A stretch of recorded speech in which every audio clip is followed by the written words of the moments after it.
কোরআন হাদিসের কথাগুলি বলেছেন। কি কথা বলে ঠিক না? কেন আমাদের দেশে কি একটা অভাব আছে?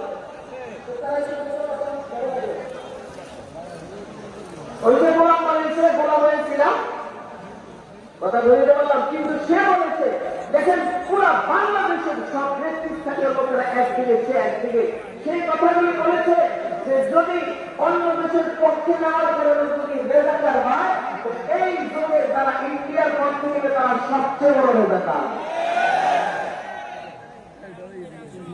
কথা বলবেন? কারণ আপনারা আমাদেরকে বেজাকার বলেছেন, কেন তারা পাকিস্তানের পক্ষে নিয়েছে এই জন্য তো বলেছেন বেজাকার। তাহলে আবার আপনার পক্ষে নিলে পেলে তারা কি বলে, তারা কি? এই জন্য বলি ওসমান হাদি যেরকম লড়াই করেছে আমরা তোমাদের বিরুদ্ধে লড়াই চালিয়ে যাব।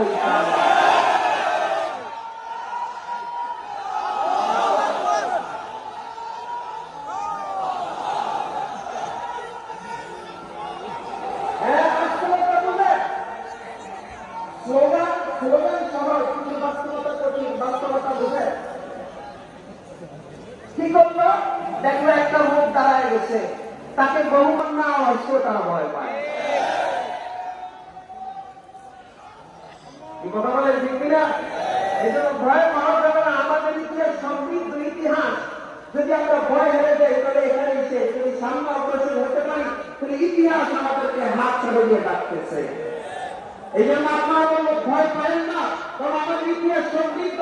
আমার ইতিহাস সালাউদ্দিন আইয়ুবী রহমতুল্লাহের ইতিহাস, আমাদের ইতিহাস তারিক বিন জিয়াদের ইতিহাস, আমাদের ইতিহাস মোহাম্মদ বিন কাসিমের ইতিহাস, আমাদের ইতিহাস সুলতান সালাউদ্দিন আইয়ুবীর ইতিহাস, আমাদের ইতিহাস সুলতান মাহমুদ গজনবীর ইতিহাস। এই কথা বলে ঠিক না? সুলতান সালাউদ্দিন আইয়ুবী রহমতুল্লাহ আলাইহি কে? আল্লাহু আকবার। তার ইতিহাস কি? এটা থেকে শিখো মুসলমান, একজন বেঈমান, একজন আমি এই নবীকে এমন মহব্বত করি আজকে তোমার জিহ্বাকে চালিয়ে প্রতিশোধ দিলাম।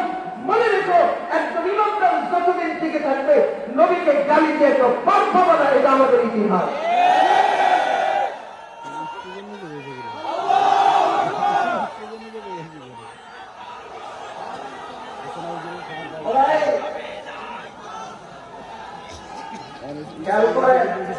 আমরা আমাদের ইতিহাস বলবো না, আমরা আমাদের ইতিহাসের সামনে আগাবো। রাজি আছি না ইনশাআল্লাহ?